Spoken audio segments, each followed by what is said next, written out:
बहुत समय पहले की बात है।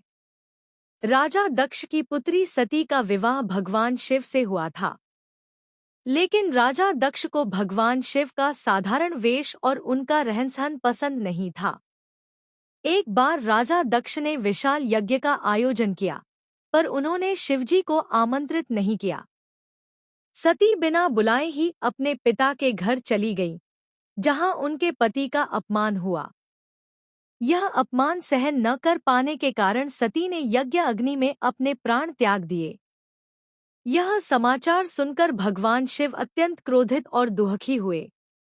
उन्होंने सती के शरीर को उठाकर तांडव किया। तब भगवान विष्णु ने सुदर्शन चक्र से सती के शरीर को कई भागों में विभाजित किया, जो पृथ्वी पर विभिन्न स्थानों पर गिरे और वे स्थान शक्तिपीठ कहलाए। समय बीतने के बाद सती ने पर्वतराज हिमालय के घर पार्वती के रूप में जन्म लिया। बचपन से ही माता पार्वती का मन भगवान शिव में लगा रहता था। जब वे बड़ी हुईं, तो उन्होंने निश्चय किया कि वे शिवजी को ही पति बनाएंगी। माता पार्वती ने कठोर तपस्या शुरू की। उन्होंने वर्षों तक जंगल में रहकर तप किया। पहले फल खाए, फिर केवल पत्तों पर रहीं और अंत में निर्जल रहकर भी तप करती रहीं। उनकी इस कठिन साधना से देवता भी प्रभावित हुए। भगवान शिव ने उनकी परीक्षा लेने के लिए एक ब्राह्मण का रूप धारण किया।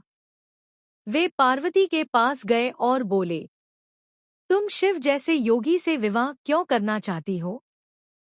वे भस्म लगाते हैं, श्मशान में रहते हैं, सर्प धारण करते हैं। माता पार्वती ने दृढ़ता से उत्तर दिया, भगवान शिव ही मेरे आराध्य हैं।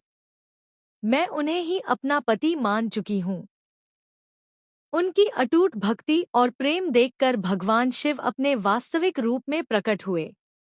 उन्होंने पार्वती की तपस्या से प्रसन्न होकर उन्हें पत्नी रूप में स्वीकार कर लिया। कहा जाता है कि फाल्गुन मास की कृष्ण चतुर्दशी की रात्रि को भगवान शिव और माता पार्वती का विवाह संपन्न हुआ। यही दिन महाशिवरात्रि के रूप में मनाया जाता है। इस पावन अवसर पर देवता, ऋषि और समस्त लोग इस दिव्य विवाह के साक्षी बने।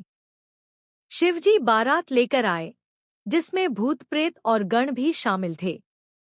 माता पार्वती की माता मेना पहले तो घबरा गईं, लेकिन जब शिवजी ने अपना सुंदर रूप दिखाया, तब सब आनंदित हो उठे। विवाह के बाद भगवान शिव और माता पार्वती आदर्श दाम्पत्य जीवन का उदाहरण बने। उनके 2 पुत्र हुए। महाशिवरात्रि के दिन भक्त उपवास रखते हैं, रात्रि जागरण करते हैं और शिवलिंग पर जल, दूध और बेलपत्र अर्पित करते हैं।